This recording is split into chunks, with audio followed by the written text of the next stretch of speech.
So, last time or during your grade 8, you have discussed or you have learned regarding congruency. This time around, we're going to have similarity. But before we move on with similarity, let us first differentiate one from the other. Ano bang pagkakaiba or pagkakatulad, if ever there will be, ng congruency sa kanang similarity? Kailan ba nagkakaroon ng congruent figures? When can we have two figures are congruent with one another? Any idea from the group? Salamat sa napakaingin na sagot. Ano bang pagkakaiba sa congruency? You have heard the word congruency already, tama? Triangles are congruent. Angle A and angle B are congruent. We often hear those statements. Pero ano ba ang meron sa congruency pag sinabi natin congruent? So, two figures or two elements, two triangle, two polygon, two squares, or two rectangles are congruent if they have all conditions equal with one another. Ibig sabihin po, sa lahat ng aspeto, sa lahat ng konteksto, sa lahat ng conditions na meron siya, they should be alike or the same with one another. One good example will be, if you will look into the mirror, what will you see on the mirror? Bulto. Ano makita mo yung isang mirror? Your reflection. Tama. Yung hugis ng mata mo, yung hugis ng mukha mo, your complexion. Wala naman sigurong tumingin sa salamin dito na iba ang nakita. Meron po bang tumingin sa salamin dito na iba nakita? Baka mumu ang nakita nyo. So, di ba you will see your reflection. Yun yung tawag natin congruency. Kasi makikita mo yung mismong figure na nasa harapan mo. O kung kaya you're referring to yourself, yung mismong figure mo. That is congruency. They are the same in all aspect. Yung kulay ng buhok, kulay ng balat, yung ilong, yung mata, yung tangkad, and any other thing that follows. Lahat ng mga elements ay magkakamka. That will be congruency. How about for similarity? How it is different from congruency? Pag similarity, anong pwede maging context for similarity? They are just alike in some conditions and aspects. What do I mean by that? Meron silang pagkakatulad but not in all conditions. Halimbawa, sino dito ang may ka-identical twins? Or may ka-identical? May kakambal? Di ba may instances na halos magkamukha silang dalawa, pero definitely, there will be difference between these two individual. Kasi nga sabi, every individual is unique. Maaring yung kanilang differences ay not physically but their emotional conditions. Halimbawa, yung isa mas aggressive, the other one is medyo tame and reserved. Pwede rin yung isa ay mas matangkad ng konti, the other one is smaller. O kaya yung isa ay merong mga birthmark or meron siyang mga marking sa kanyang katawan, body parts niya, something like that. So, yung tinatawag nating similarities. Pero pag titingnan mo sila ng isang tinginan lang, ay magkamukha silang dalawa para silang pinagbiyak na bunga. Pero if we're going to scrutinize and deal with them individually, makikita natin na meron silang pagkakaiba. So, what would be the concept of similarity? Nakukuha po yung condition for similarity and its difference from congruency. So, when you talk about similarity, there will be different conditions that must be satisfied. Kailangan daw po, masatisfy natin itong condition na to for us to have similar figures or similarity in certain polygons or figures. So, what will be the different condition? So we can only attain similarity if and only if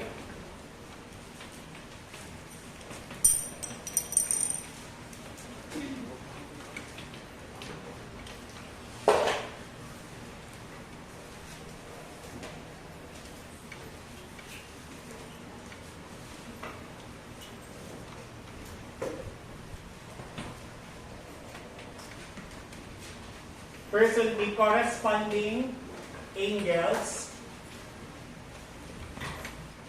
are congruent. Second will be corresponding sides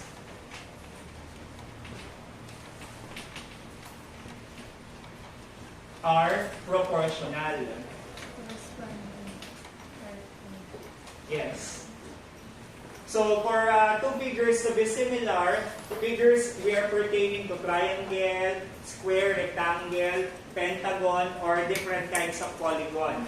So for two figures to become similar with one another, we must achieve this condition. Two figures are similar if and only if the corresponding angles are congruent, corresponding sides are proportional. Kanina sinabi natin yung congruent, dapat magkamukha ng sukat or they are the same. How about the term proportional? Sa proportional, it only means there is a ratio existing between the sides. May ratio regarding their measurement. And this ratios, once we compare it with other ratios, we can form a proportion. Yung topic natin last week about ratio and proportion. How about the term corresponding? What does it mean? Baka meron may idea from the group.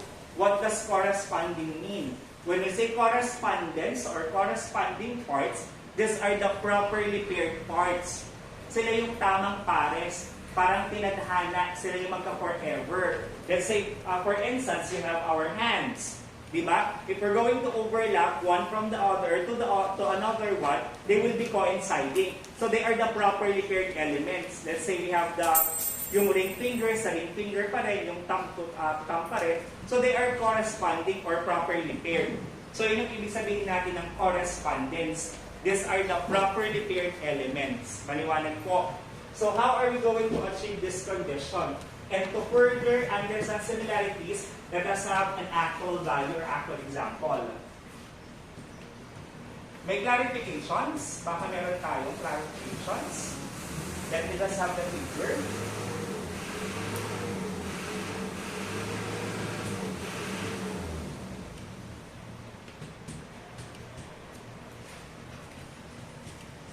So given triangle ABC similar with triangle XYZ. By the way, the symbol for similarity will be tilde. So pag nakakita po kayo ng ganitong symbol, it means tilde. And that connotes, that signifies similarity. So again, triangle ABC is similar with triangle XYZ. What if this one is really true? Totoo na talaga siya. Let us assume that this is actually existing. The triangle ABC is similar with triangle XYZ. What will be the different corresponding angles congruent with one another and the corresponding sides that are proportional? Let us list them down. Pero paano ba malalaman dyan yung correspondence o yung properly paired elements? You can rely or you can refer to the name of the figures. Ibig sabihin, yung first letter dun sa unang figure, it corresponds with the first letter of the other figure. Yung B dun sa Y as well as C and to Z. So yun yung magkakapares. Sila yung tamang magkaka-pair dun sa ating illustration.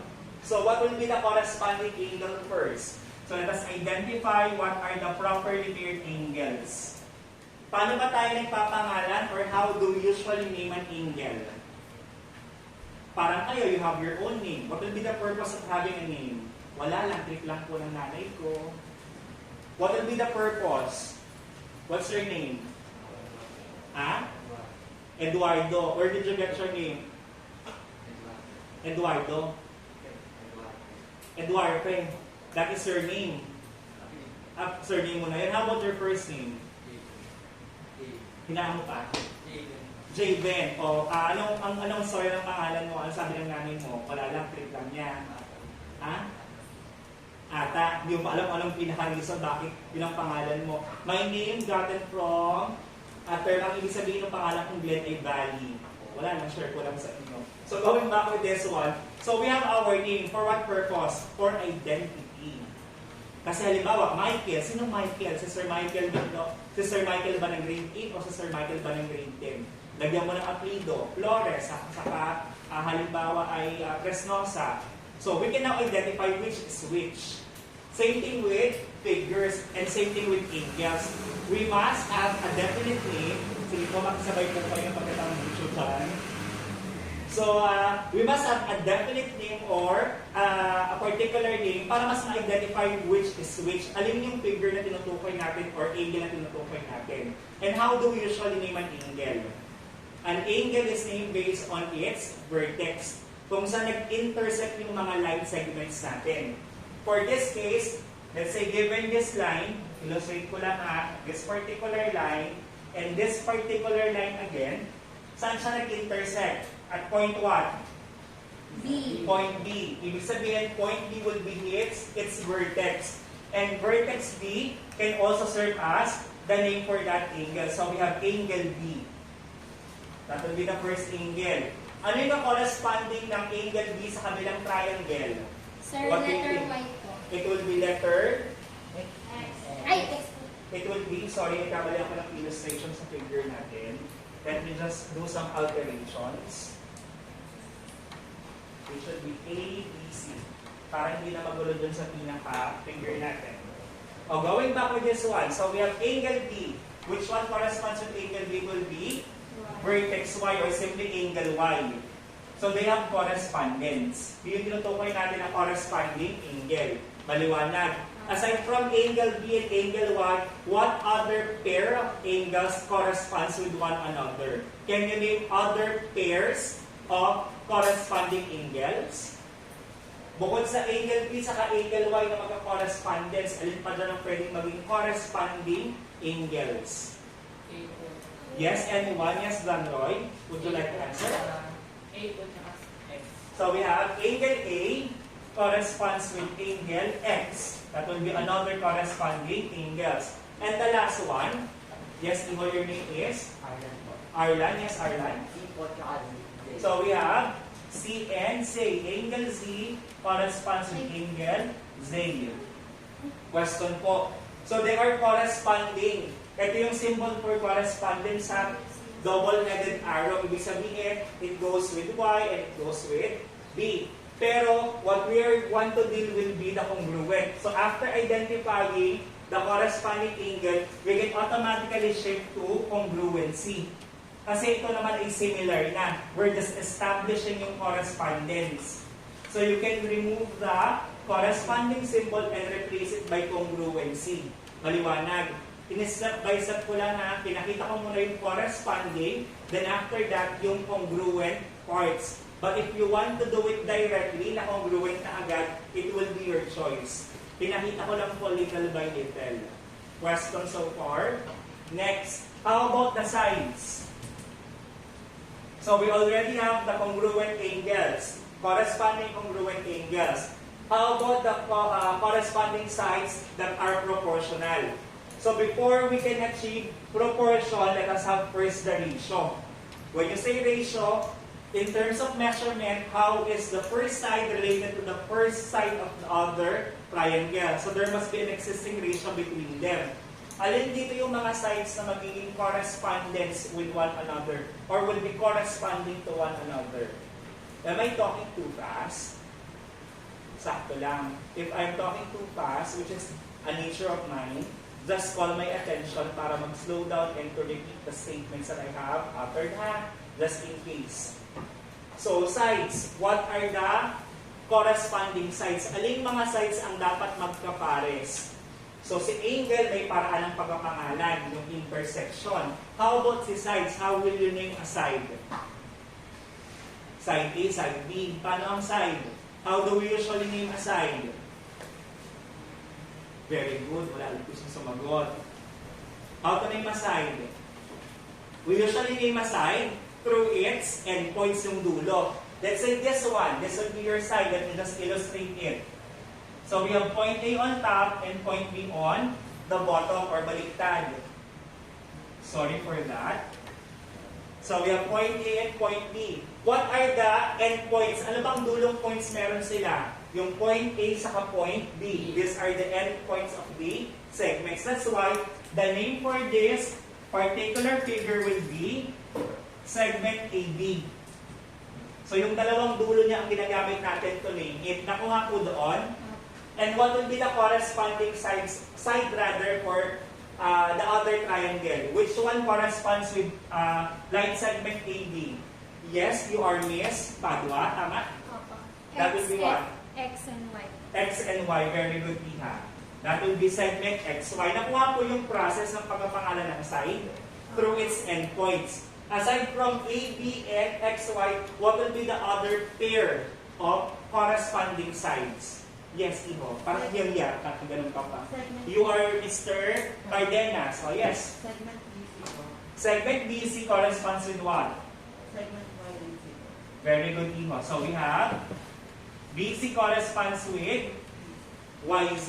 Maliwanag po. And if you will notice, meron akong bar line sa taas. These are notation. Same thing with the angle. Meron siyang parang less than. These are notation sa symbol nila yon. So aside from AB, XY, BC, and YZ, what else? What will be the last pair? Oh yes, Dandon. AC po. We have here AC corresponds with what? XA. X, same. So these are the corresponding sides. Maliwanag po. So after getting the corresponding sides, what will be next? You replace the correspondence or the symbol for correspondence by colon. Gagawin mo siyang ratio ngayon. Serya na ba yung tinutukoy nating proportion? Hindi pa. As we go back with the discussion last time, ano ba ang proportion? Comparison of two ratios. Kailangan may pagkumparahin ka muna ng ratios to determine or to have a proportion. So what are we going to do with these ratios? You're going to combine them to create proportion. You can label this as 1, 2, and 3. We can have combination 1 and 2.